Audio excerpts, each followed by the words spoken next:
Are you tired? Are you discouraged? Are you here because you want to be refreshed and also have a 12-month plan to engage more leaders, sharing the load with you to bring about spiritual renewal in your church and congregation?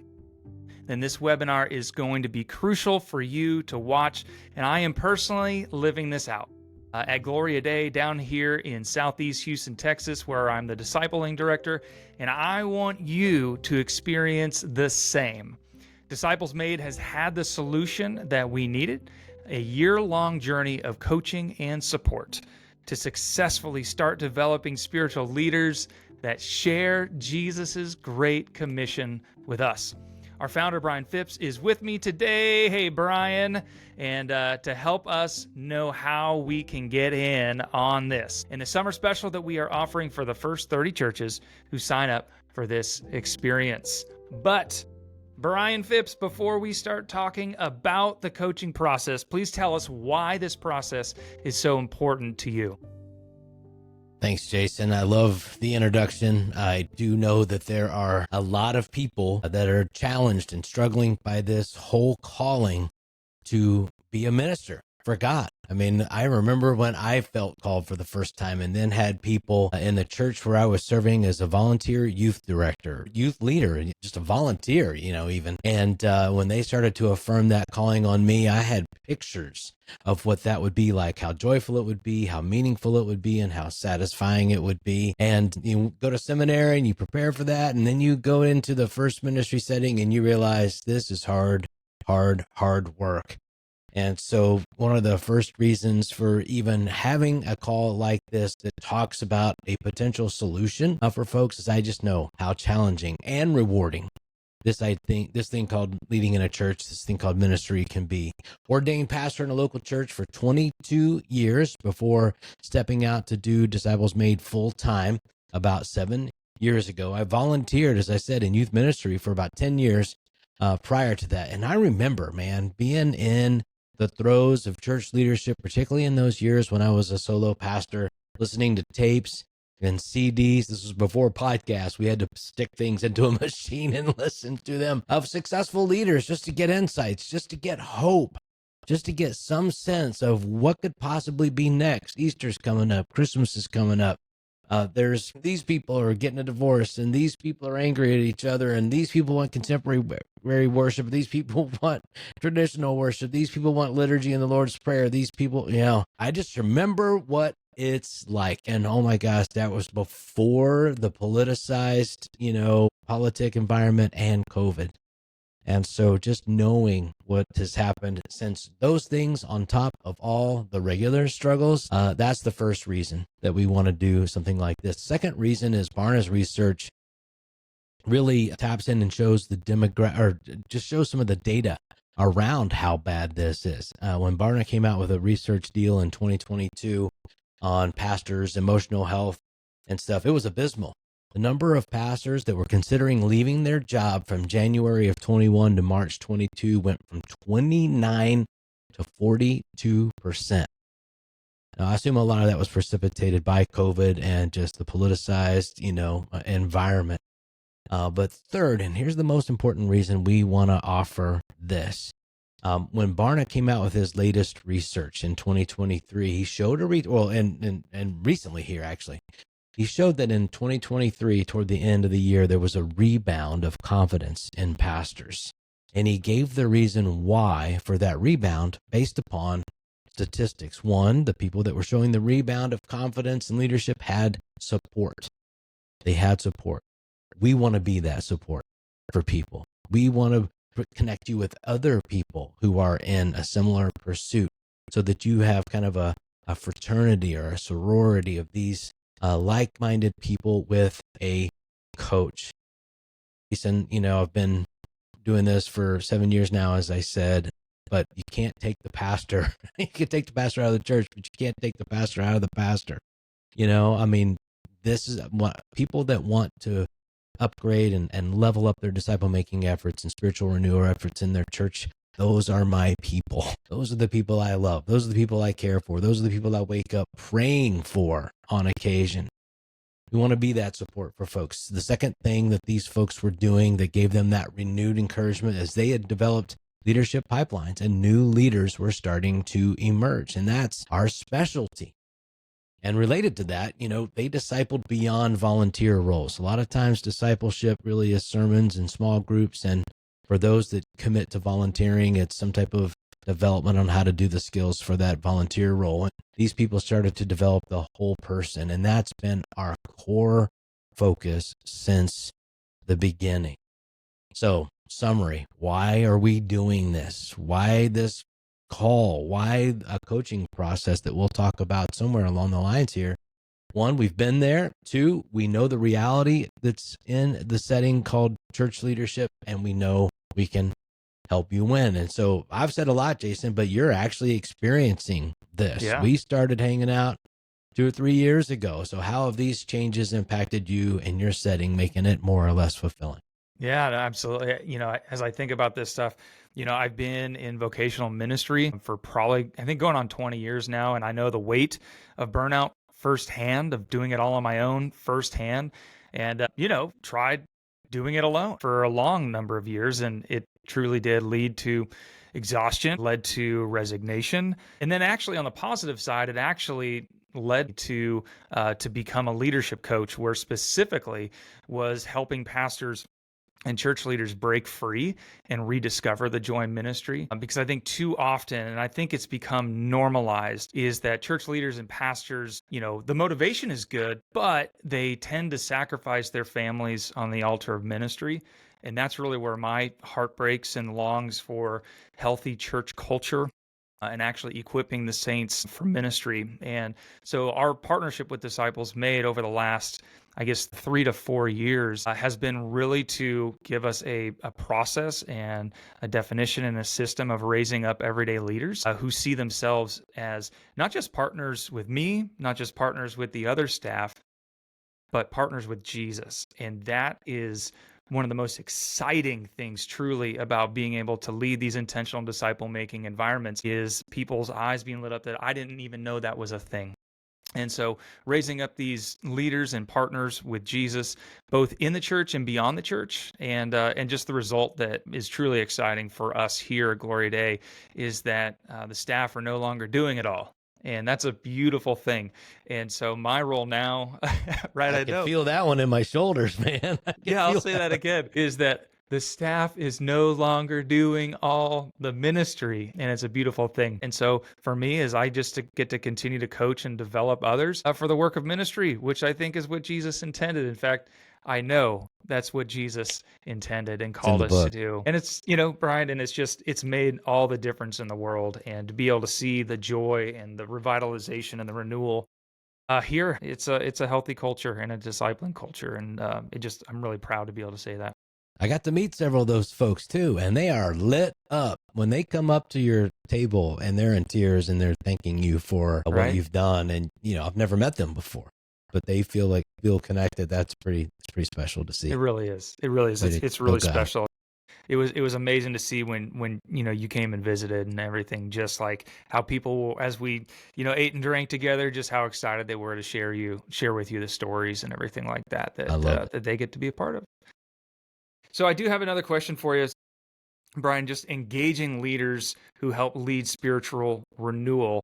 That's not a small promise. That is a big promise and an exciting one. And so could you just share and answer the question, like, how does Disciples Made actually help pastors and church leaders accomplish this? Yeah, I love this. This is a comprehensive answer. It's going to be a bigger answer, but I'm going to try to create a framework for it. Thank you. So you can see, and it's not because it's confusing. It's just because there's so much that we offer. We bring 30 years of experience into this potential solution for folks. So what's unique about Disciples Made is that we offer a 3-track approach that's actually custom built upon that specific church's context and dreams. Like, we help people take an honest assessment of it. And then the 3-track approach starts with plug and play resources for a congregation that can season growth and create hunger for more development. So there's stuff that we will help them do that is an insta play. right? Like Insta start to put DNA into the church and the congregation that plants seeds of this kind of a, I'm going to go back and just use the language that you used. And so instead of just partnering with the church or the church leadership, they're partnering with Jesus. We start to plant the seeds of that. And we do that with some of our explore and develop courses. Those are even free that anybody in the world can use. So, but track 2, a proven leadership development process. We use our influence level cohorts, followers made, leaders made, missionaries made, and a new one that we have for this, polarized environment called Kingdom Influencers. Like, how do we truly engage conversations about real pertinent things that are divisive right now in a non-divisive way? So we have multiple influence level cohorts that start to develop that spiritual leadership. So congregation level influence, spiritual leader, which is a much smaller, start with a little bit of yeast in the dough and start to, take about 8 to 10 to 12 leaders through these cohorts to develop that multiplying spiritual leadership. And then the third track with this, Jason, is what are the behind the scenes organizational renewal efforts we need to make? And we help you integrate those things into your setting. We're not you got to run the Disciples Made whole play. We've got all 3 of these layers, and then you integrate what you want. As I said, it's a custom based type of thing. The organizational renewal efforts are like, how do you integrate the fully alive redemptive historical theology into how you teach and how you train and how you think about discipleship? How do we take what you probably have, which is an assimilation process, and marry that, not blow up your assimilation process, but marry that to a disciple making process? How do you take your small groups and make them into more intentional disciple making environments? How do you do that with your volunteer teams? How do you do that with your Sunday morning service? How do you integrate the raise process to start developing new leaders, not just in our cohorts, but in every area of the church? So again, 3-track approach, how we serve the whole congregation to start to generate spiritual renewal at a mass level. And then very specific and focused is that spiritual leadership development with our influence level cohorts, and then kind of an integration of organizational renewal, again, at your pace and with your potential goals. So you had all 3 of those tracks. You've integrated those the last 3 or 4 years. How has that 3-track approach work or not work for you, Gloria Dei? Yeah. And so for my experience, in partnership with Disciples Made, is that I am serving in kind of a medium to medium large, kind of what some people might call a prevailing model church. And so that's my context. And so it truly helped us ignite a disciple making movement. And we're really kind of on that precipice of actually hitting 4 generations of disciples. So disciple who's making a disciple, who's making a disciple, who's making a disciple. And I've never been a part until now of a church that's headed in so close in that direction. And so here in our context and stuff, I mean, everyday people aren't just growing in character and calling, but they are becoming disciple makers themselves. Because I think we have that. You can ask that question of, just a random person in our congregations, like, oh, like, hey, what's it look like for you to disciple somebody? Are you discipling somebody? And we have a clear definition because of our partnership with your help and the team's help, and just enough structure while in this highly relational disciple making environments, is that people say, like, yeah, I am a disciple. I know what a disciple is, and I know how to make a disciple, and I'm actually making disciples. And by the way, I can measure it. I could measure it, right? I'm coaching somebody else now who is doing what I did. And so that's what I absolutely love about it, because with these intentional disciple making environments that you've mentioned, like Followers Made or Leaders Made, is that, like I said just a few moments ago, is that it is highly relational, but it provides just enough structure through the curriculum that it can be reproduced at every level. Yeah. And if we're actually going to be about movements of raising up leaders and equipping the saints for ministry, it has to be replicable. It has to be reproducible, because I think our average folks, I don't want to say they're not intuitive enough. I'll say maybe just with them not being paid vocationally, having all the time in the world to spend the energy to use their intuition to figure out how to make disciples, is kind of what I'm saying. So it provides that structure. And for us here, like, it really did reshape everything. It influences our worship. It influences our student ministry. It influences how our pastors and our chief of staff run staff meetings. That's huge. And it really is. And really what we prioritize as a congregation.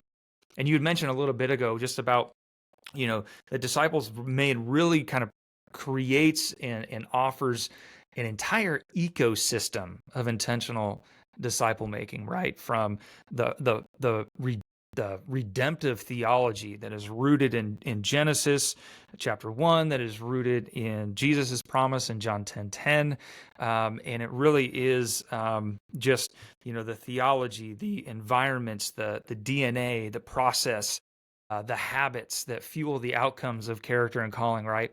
So when I say it's reshaping everything, it is, but without blowing up the church, without sacrificing the connection and the assimilation. And so the shift really is that it's healthy, that it's effective. And like I said, is that we don't get rid of the assimilation and the connection. What we're doing is we're saying that there is something more than just being connected. There's something more than just getting together to study the Bible. And so that's what, Disciples Made was able to introduce to us. And we were able to move and redefine what we're calling the finish line. And so getting people connected in these intentional disciple-making environments like Followers Made has really helped reorient the members of our congregation and head them in the direction of becoming a kingdom contributor who, I guess I would say, is heading them in the direction of their masterpiece mission. It's Ephesians 2:10 language, and actually moving from church member to disciple maker, all with intentionality and impact. You're making me go in my head. You're making me go back. Like, you're preaching it. Like, go, bro. But as you're talking, I am back in my car in 2010, recognizing and admitting for the first time, I don't know how to multiply disciples, right? And Jesus is saying, shelve what you think you know, and just listen for my voice and do what I say. I'll guide you into the unknown, and you'll end up someday sharing what you've learned with other people. And now here you are sharing what you've learned, with other people. And we're just on the backside of that obedience step. And my heart's just full. And that's the heart that longs to help others be in the same chair that you're in, speaking out of a satisfied and thriving place, and not alone, burned out, tired. All the things that we talked about and Barna described in his research. So all the things, and just to add a little bit to that is really what I found is that Disciples Made helped us with the rubber hitting the road. And I think that's as I've been able to share the story with other pastors and leaders that were able to go through like the exponential cohorts, and because that was an amazing thing that my denominational tribe in our state, highly valued and put, dozens and dozens and dozens of pastors and leaders and some lay leaders in there to go through these exponential cohorts, which really fueled their excitement and their commitment to missional disciple making and moving from addition way of thinking to multiplication. And so it shifted their paradigm in beautiful ways. And I think that we're uniquely designed to pick up after that journey to say, great, your paradigm has been shifted. You've caught the bug of disciple making and equipping the saints and leadership development. You've recognized that, like, I was made for more as a pastor or a leader. I don't want to bear the weight of everything again. I want to be able to have people that I can turn to say, hey, it's your time to lead. I want to support you. And we can actually begin to see hope with that vision that we can only fulfill with the Spirit's help.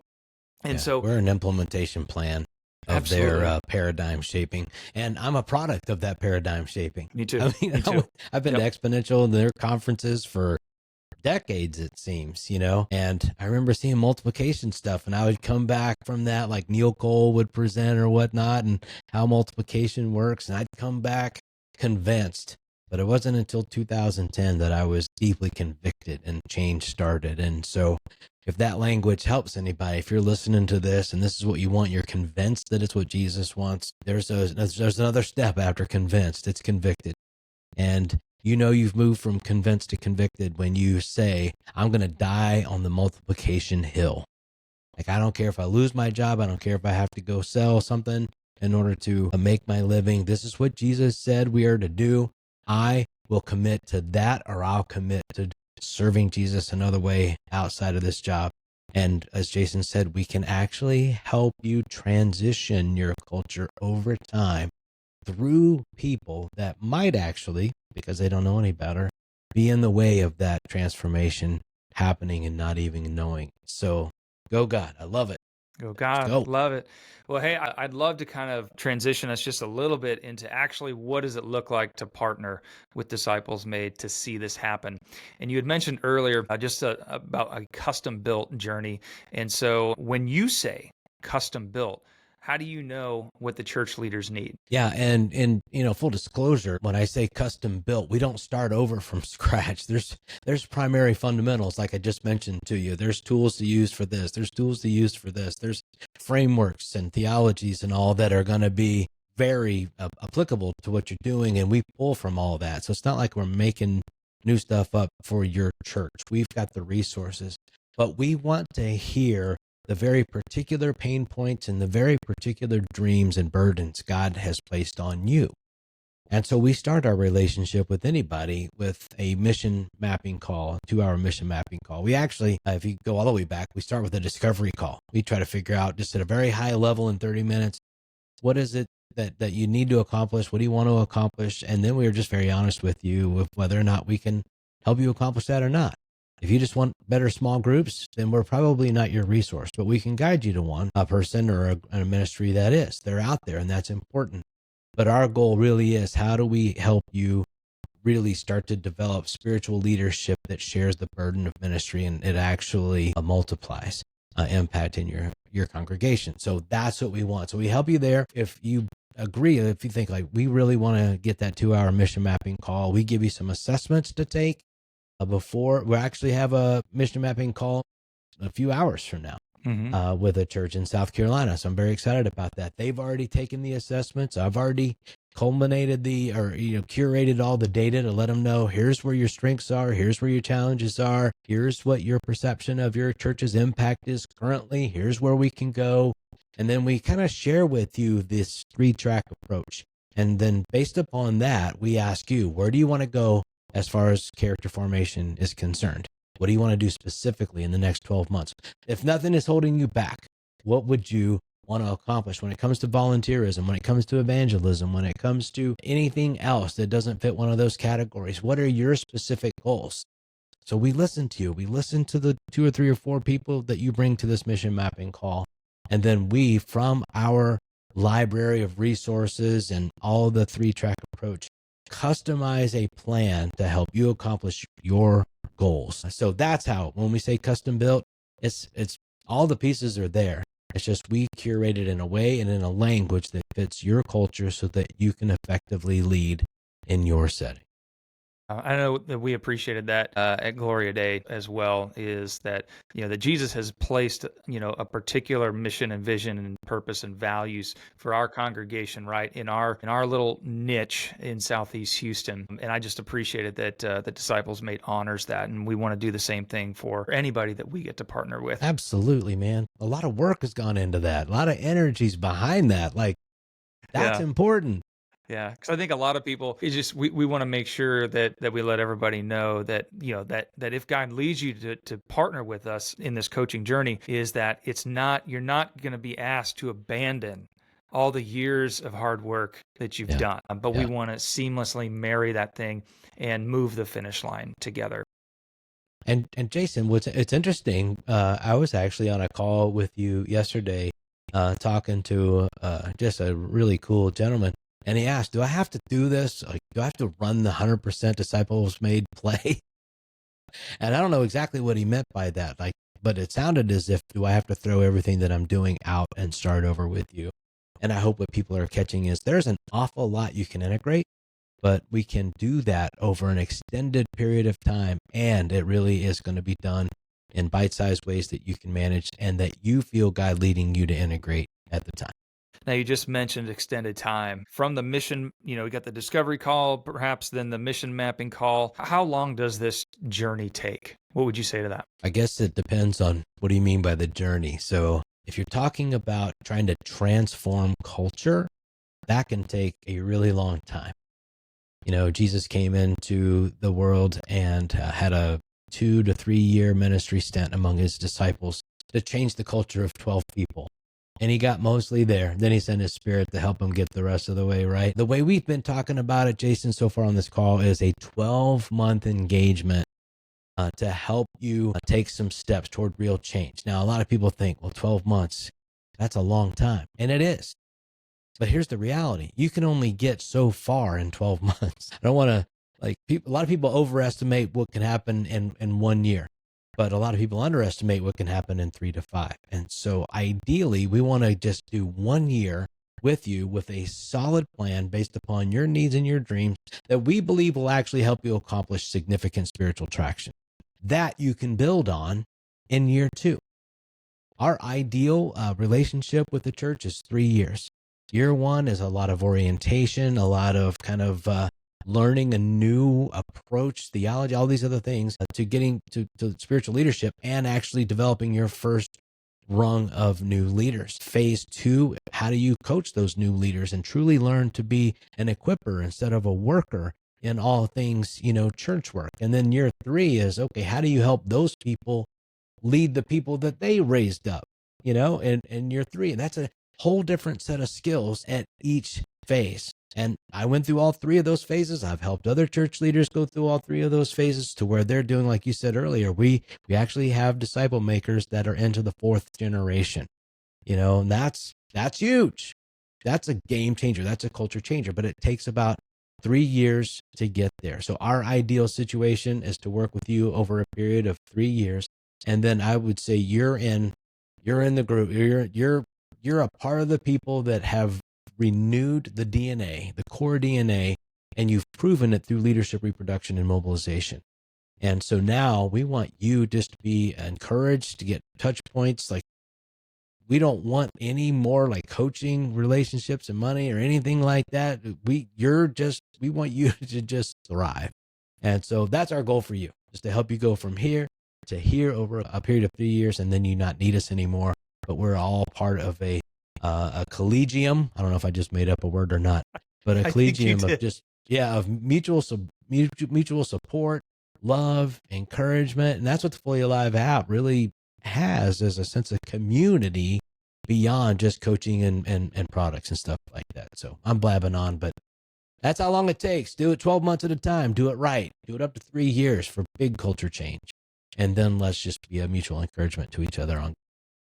And so let's just talk about the 12 months. Does the church do this alone? So for the first 12 months, what's important there to realize is it does have a few phases. And there's a discovery phase where we figure out what are the unique dreams and goals that you have.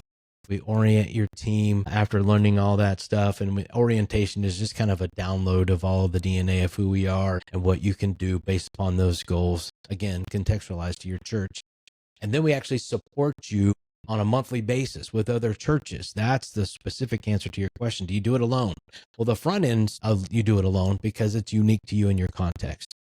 But there's a 9-month coaching process where we actually walk along beside you, particularly if you're leading those influence level cohorts to develop spiritual leaders.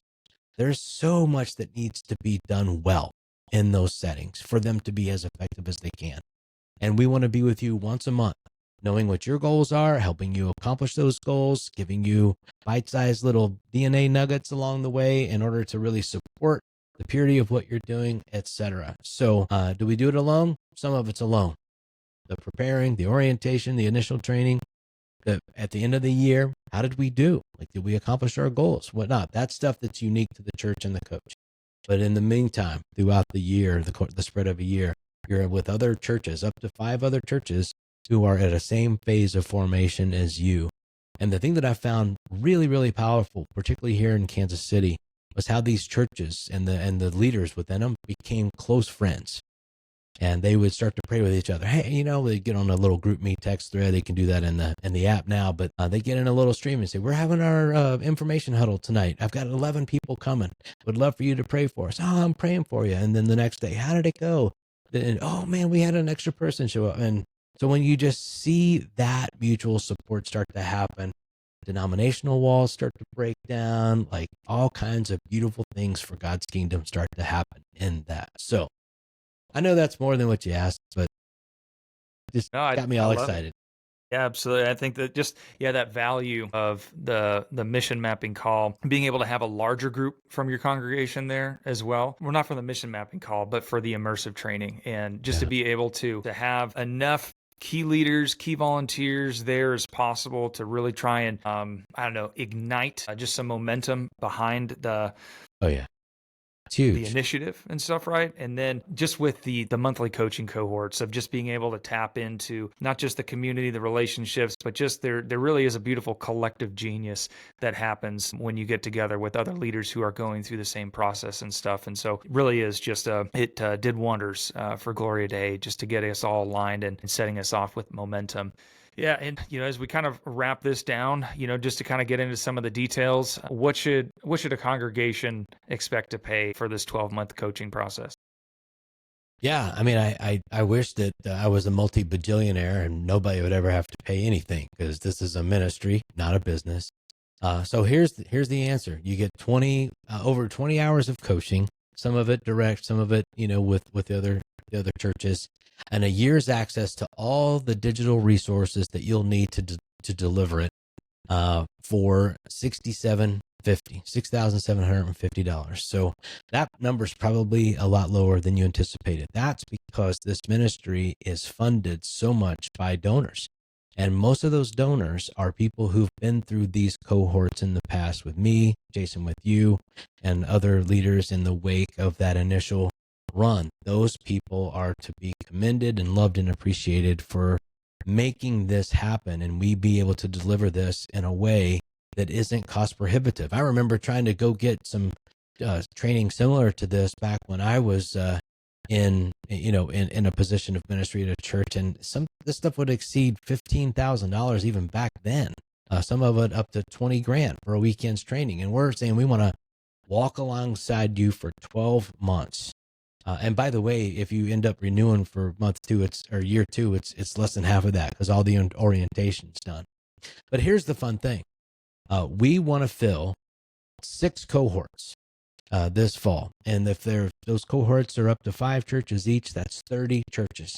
We really have been praying, Jason. You know this, not just for 30 churches to fill these things, but for the right 30 churches that long for this type of renewal to come and be a part of these things. And to incentivize that, we are saying, okay, let's take $750 right off the top, make it an even $6,000. That's our summer special. And as soon as those 30 are done, we're gonna cut that off, and it'll go back to $6,750. And so for $6,000, 20 plus hours of coaching and all of the digital resources you need for a year. Yeah, I love it. We already got 9 churches signed up, only 21 to go. That's right. Pretty exciting because, while the package is new, this platinum pack, that's what we're calling it, platinum package. Why we call it the platinum package? Because it's the best we can offer. It's the top. Like, there's not a more valuable metal than that. And if there is, I don't know it, and don't correct me. Or actually, please correct me because I don't want to say stupid things. But while the package is new, the elements of the process have been used for almost a decade. Been using the different elements of this mission mapping call, the whole immersive or integration coaching, the cohorts. Been using them for a decade. And so just tell them a little bit about it, how it's changed you, this whole process. Oh my goodness. Let me just tell you that my wife says thank you, and a my big deal. kids as well. Cause I just think for me as a man, as a discipleship director, all these things is that like the habits that I have been developing of just really staying close to Jesus, of listening to Jesus, and recognizing that, the character of Jesus really is summarized by the fruit of the Spirit in Galatians 5. And that's how we define character, is just that, by the fruit of the Spirit. It's the Spirit's outcomes of when we are a part of God's family. And so every day I can tell you that I'm conscious of making sure that my sinful self, the old Jason, is not getting in the way of my kids and my wife and my friends and those I'm discipling and the rest of my peers here, of making sure that I don't get in the way of what the Spirit has deposited within me. And so that's honestly, like, when it comes to who I am, is so rooted in doing this. And by me leading a cohort, because I'm a little over halfway through of leading a Leaders Made. Yeah. And man, it is so refreshing to be with these 8 other guys for 9 months to see them grow, and it really is a beautiful thing. And then because we're about character times calling equals impact, and then I'm always with the Spirit's outcome of the gifts of the Spirit is that I'm just intentional with, like, okay, so as I lead, whether it's the cohorts or within my ministry context, or whether it's in my family, how am I actually using my spiritual gifts intentionally, knowing and trusting that God deposited those within me for a reason, for a purpose. And there's going to be, I believe that there's supernatural transformation that occurs, something, just a supernatural jump start and effect that happens when we actually use the spiritual gifts that Jesus gifted us to use for his glory and for his mission. So thanks for asking that. Yeah, my absolute favorite thing, my favorite response from any of our clients, as powerful as multiplication is, as powerful as a rise of volunteerism, as powerful as a rise of generosity, as powerful as all those things are, my favorite thing to hear is personal renewal. I'm closer to Jesus than I ever was. I scheduled my Leaders Made, Brian, like you did, at 5:30 in the morning, and it's my favorite day of the week. It's a favorite moment of the week. Those are the things that I so thanks for sharing. Absolutely. As we wrap up today, we want to do save a little bit of time for some questions and answers. And so today's, we keeping it sub 45 minutes, so we're right on time. But Brian, I know that you've been doing this for quite a while. And as you look back just over the years and how you've been able to implement this process, do any stories stand out to you that you could share with us today? Yeah, and you were there. You were there. We were serving a big church down in Austin, Texas. I was doing the integration coaching. We'd already kind of done the mission mapping element of this, and we're down actually doing the integration coaching. And because it was only a few hours for you, you drove down to just watch it. And I did. There was a lady there named Andrea. She's a volunteer. I don't think she knew why she was there when things got started, and she had the most questions and concerns and pushback. It was great. And then Sunday morning, when I was kind of recapping some of this in an adult education hour, she basically got up and said, I don't care what the church leaders say about this, I'm doing it. I think that was one of the most inspiring times for me. It's like, I'm a volunteer. I don't care what I have to pay, which of course isn't much, but I don't care what I have to do. I'm not going to wait. And I don't know about you as a church leader, but I would rather be the cheerleader to coach people and cheer people on with all that energy than trying to generate that energy in them. And so I asked Andrea about 6 months or so later, would you write me just a brief description of how all that impacted you and what's resulted since? I just want to read what she wrote. She said, what really hooked me about Disciples Made was the emphasis on prioritizing outcomes over content with those we are looking to disciple. And that's the character times calling equals impact that you were talking about. We waste so much time trying to say the right thing, which, while important, should take a backseat to doing the right thing. I felt a pulling on my heart I could not ignore and wanted to start right then and there, which I've already pointed out. Discipling for Christ could be a tough road, but by developing character and calling, it was easy to see how I could more powerfully impact the lives of others and feel more fulfilled and alive myself. Many of the women who were also at the training felt as strongly as I did. It was amazing to witness the intense passion the Holy Spirit ignited in us. And that's how we started the call. It's that spiritual renewal, that spiritual fire being reborn and kindled, in your setting. So that is so powerful. And I think what an appropriate quote and testimony and story to wrap up with.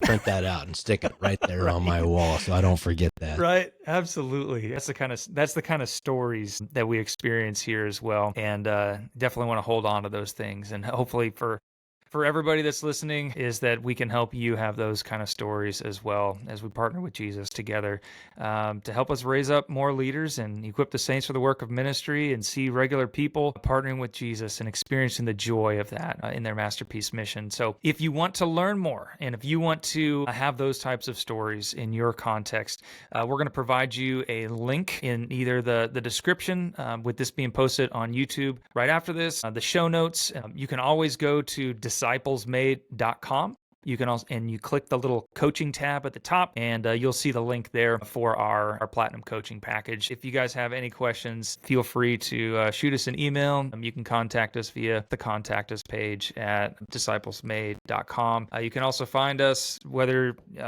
TikTok. We're on TikTok, Brian. I don't know if you knew that. What's TikTok? I'm just teasing. I know what TikTok is. You could also Instagram and Facebook and YouTube and all the things and stuff and all the places. So one of our values is selfless accessibility. And so we want to make sure that we are there for you. For those of you who maybe are already on the Fully Alive app, you can ping Brian, myself, any of our other coaching team members with any questions you have. And so we are here to help ensure success of disciple multiplication, of raising up leaders, of being your biggest cheerleaders and advocates. Because I know for Brian and myself, so that I know I can speak for him, is that we want to see you healthy. We want to see you live fully alive and step into the more that Jesus designed for you. So thank you guys so much for joining us, and we'll be in touch.